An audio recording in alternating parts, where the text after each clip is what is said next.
Hello, my name is Andrew, and today, with the help of my partner Jacob, we're going to be teaching you how to divide polynomials.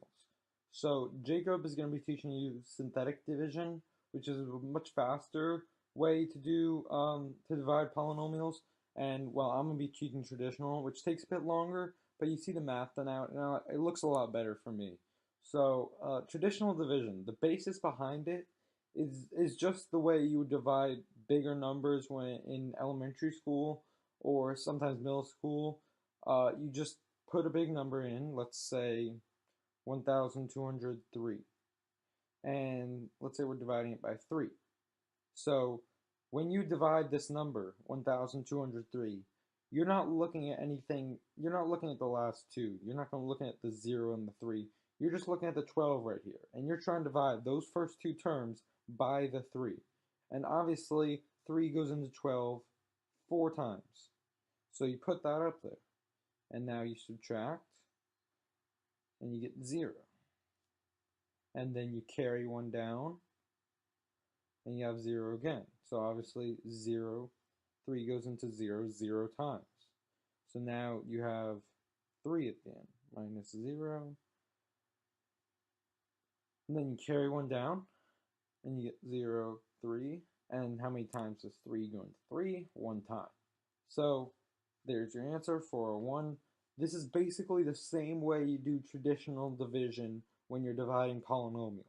So let's start with a simple polynomial, and I'll give you x to the third plus 6x squared plus 12x plus 16.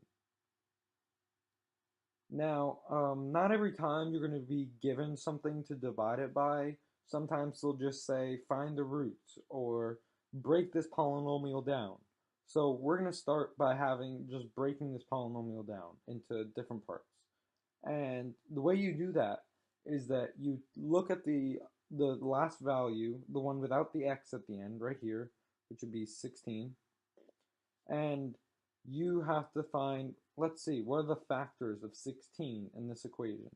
And that's 8, that's 2, that's 4, that's 1.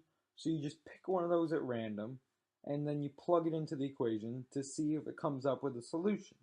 And that you can find your root. So let's say -4, and that should go into it just fine. And so you know that one of your roots of this equation is -4, or in other terms, x plus 4. So you have to simplify this equation now. Since you know x plus 4 goes into x cubed plus 6x squared plus 12x plus 16, you divide that by x plus 4. So now I'm going to show you how to do the traditional division. So we put this equation, x cubed plus 6x squared plus 12x plus 16. You write that polynomial down, and then just like any other equation, we divide it. Just like it's 1,203 divided by 3. Just do it normally and divide that by x plus 4. And now, just the same way you did it before, you don't look at anything else, you just look at these first two terms. So how do I get x squared, x plus 4, to go into x cubed plus 6x squared? And when you're doing this, you're just looking for this x at the beginning of this x plus 4 to go into this x cubed. So I'm going to immediately start off by saying x squared, because when I multiply x squared by x plus 4, then I can get x cubed, which when subtracted, it cancels out that x cubed. So now I multiply x squared times x plus 4, and then underneath that I write minus x cubed plus 4x squared. And then I subtract it.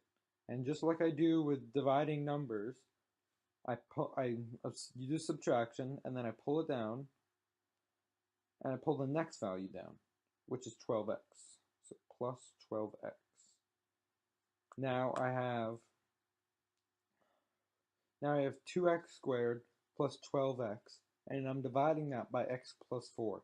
So how many times does x go into 2x squared? So I need to multiply that by 2x. So it's x squared plus 2x at the top. And now I multiply this entire equation, x plus 4, by 2x. And now I can subtract from the equation 2x squared plus 8x. And subtract 4x. And now I pull down the 16. 16.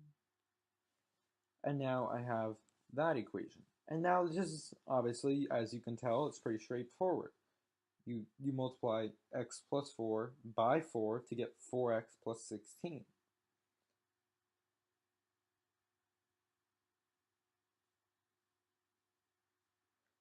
So this, obviously, now I got my answer to x cubed plus 6x squared plus 12x plus 16 divided by x plus 4 equals x squared plus 2x plus 4.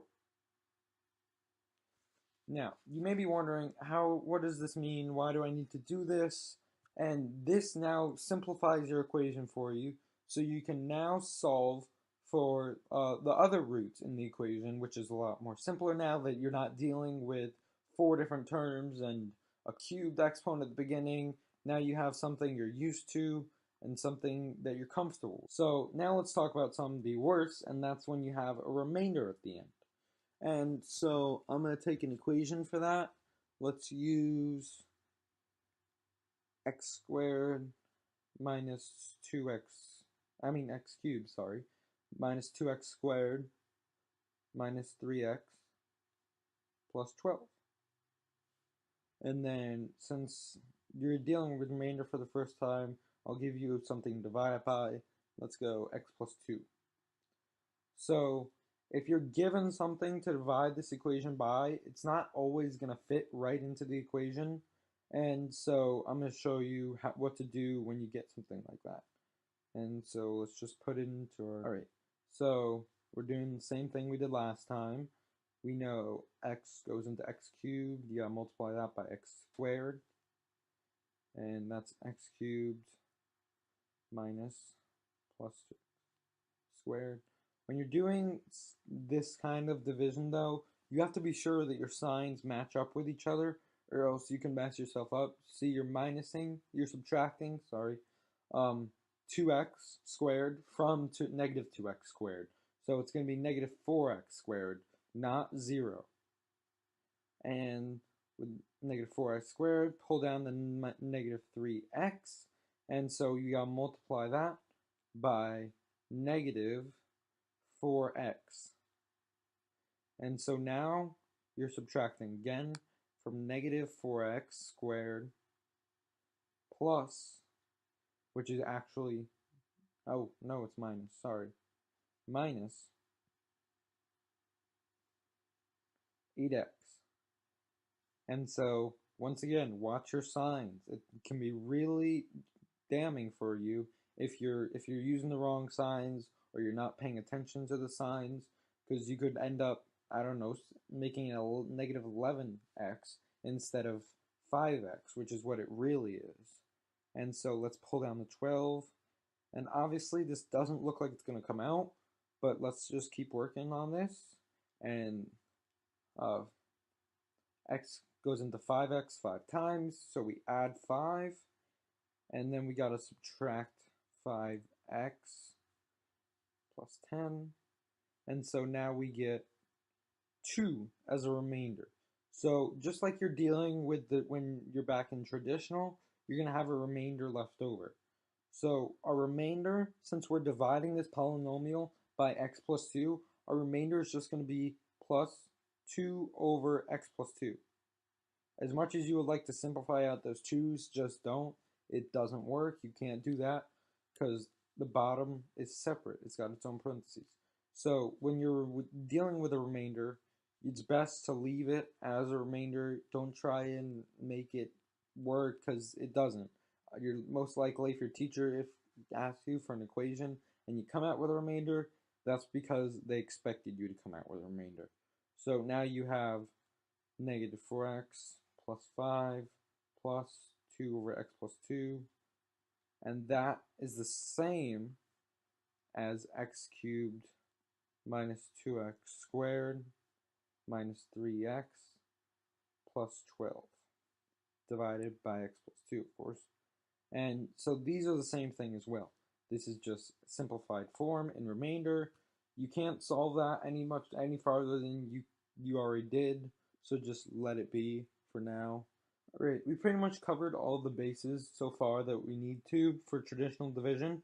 So I'm just going to write out a problem for you to do, and you can pause the video, work on it, and then play it again, and I'll write the answer down for you. Hope you do well, and here we go.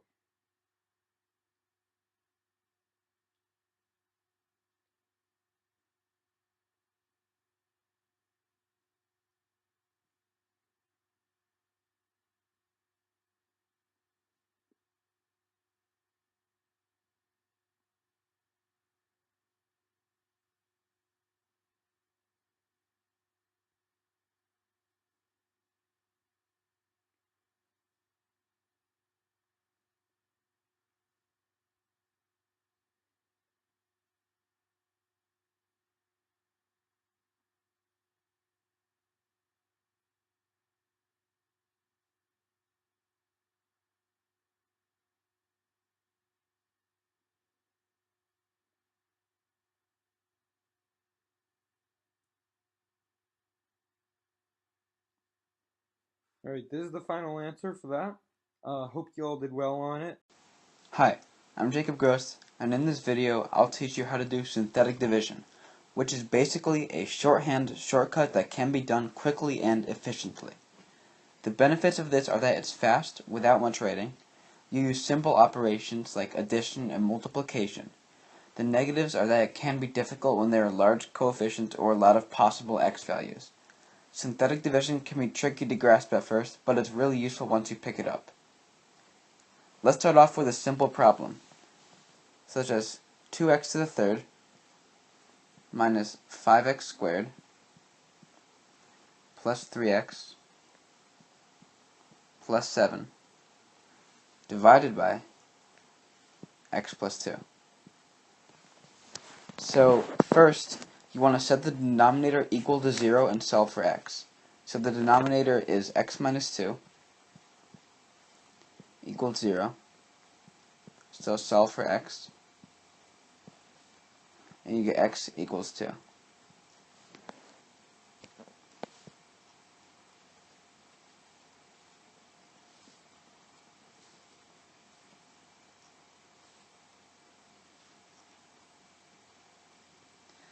Next, make sure that the numerator is in decreasing order of exponents.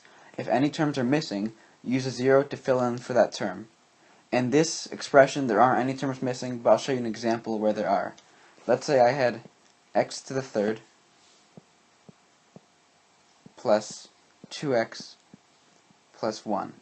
Now to write it correctly for synthetic division, I would need to write x to the third plus 0x squared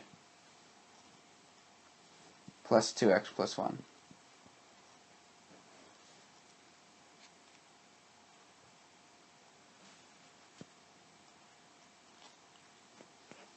Okay, so now write out the coefficient of each term of the numerator from the highest exponent to the lowest. So you should have something that looks like this. 2 from the 2x cubed, negative 5 from the minus 5x squared, 3 from the 3x, and 7 from the 7. And keep in mind that your numerator, or your denominator x value equals 2, so you'll write that here. Now make a little box here, and this number is in your division box. And here's where you write the coefficient of the numerator, right here. And then draw a little line here, and here's where your quotient goes. Now take the first coefficient, which is this 2, and bring it straight down, and write it here. And now you multiply that number by the number in the division box, which is this. So 2 times 2 equals 4. I write the 4 here. Now I add negative 5 and 4 to get negative 1. Now I multiply this number by the number in the division box. So 2 times negative 1 is negative 2. 3 plus negative 2, I add these two, is 1. And 2 times 1 is 2. 7 plus 2 is 9. So now I have 2, negative 1, 1, and 9 as my coefficients for the completed expression.